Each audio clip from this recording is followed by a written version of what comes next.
Hello guys, ഇന്ന് നമുക്കൊരു special പായസം നോക്കാം. അതിനായിട്ട് സാഗോ അരി അരമണിക്കൂർ കുതിർത്തതിന് ശേഷം നമുക്ക് വേവിച്ചെടുക്കാം.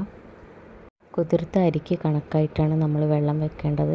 നന്നായിട്ട് വെന്ത് വരുമ്പോൾ അതിലേക്ക് നമുക്ക് നന്നായിട്ട് ശർക്കര ചേർത്ത് കൊടുക്കാം. നമുക്ക് എത്രയാണോ മധുരം അതിനനുസരിച്ച് നമുക്ക് ശർക്കര ചേർക്കാവുന്നതാണ്. ശർക്കരയും അരിയും നന്നായിട്ട് കുറുക്കി വരണം.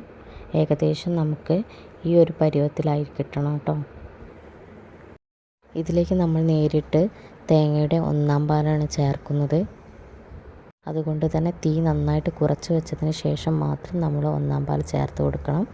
നന്നായിട്ട് മിക്സ് ചെയ്ത് കൊടുക്കണം. ഒന്ന് ചെറുതായി ചൂടായി വരണം.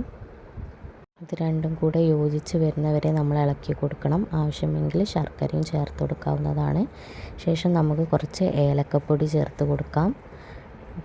കുറച്ച് നെയ്യും കൂടെ ചേർത്തിട്ട് നമുക്ക് പായസം കുറുക്കിയെടുക്കാവുന്നതാണ് കേട്ടോ. വളരെ ടേസ്റ്റ് ആയിട്ടുള്ളൊരു പായസമാണ്. അപ്പോൾ നിങ്ങൾ ഈ പായസത്തിൻ്റെ റെസിപ്പി ട്രൈ ചെയ്ത് നോക്കിയിട്ട് ഫീഡ്ബാക്ക് അറിയിക്കണം. അപ്പോൾ എൻ്റെ ചാനൽ സബ്സ്ക്രൈബ് ചെയ്യണം, ലൈക്ക് ചെയ്യണം, ഷെയർ ചെയ്യണം. ബായ്.